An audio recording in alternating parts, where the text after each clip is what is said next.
I want to add, if I can, just another point on incentives. As I said, we have started to see some progress on incentives and design of incentives for sales teams. I think an important point here is that incentives in the broader sense are likely at the heart of much of what's gone wrong in financial services.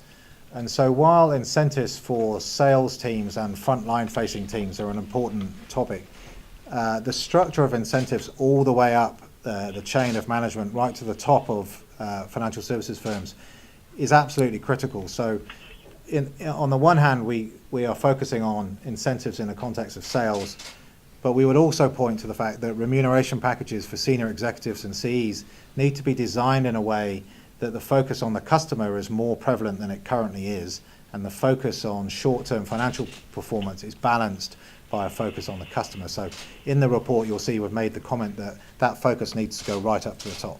Could you be more specific about exactly what you'd like to see from banks when it comes to that higher level in the sales incentives? Because it's a bit easier to understand frontline staff, but it's a bit harder to understand it. That's right. When you look at remuneration packages, they may be a function of 1 year profits or 1 year hurdle rates.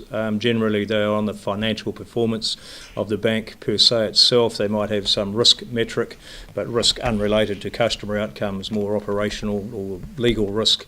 And so it's about getting multi-year type incentives that lead to both good outcomes for the customers and long-term sustainable profits for the banks, rather than a profit at the potential risk of a customer.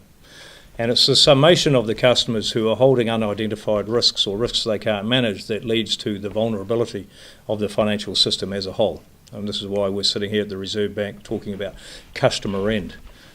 So it's about saying you must be well capitalised. It's good to see that you're profitable. Show us how you are sustainable in all senses of the word.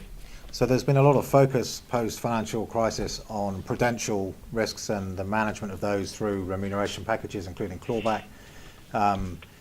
Our feeling is, and this certainly seems to be the case in Australia too, is that there's not been enough focus on long-term customer outcomes as opposed to short-term customer satisfaction scores, for instance. So what we would look to have the boards of the banks do is spend time working out how to construct remuneration packages for executives that point to those longer-term customer outcomes.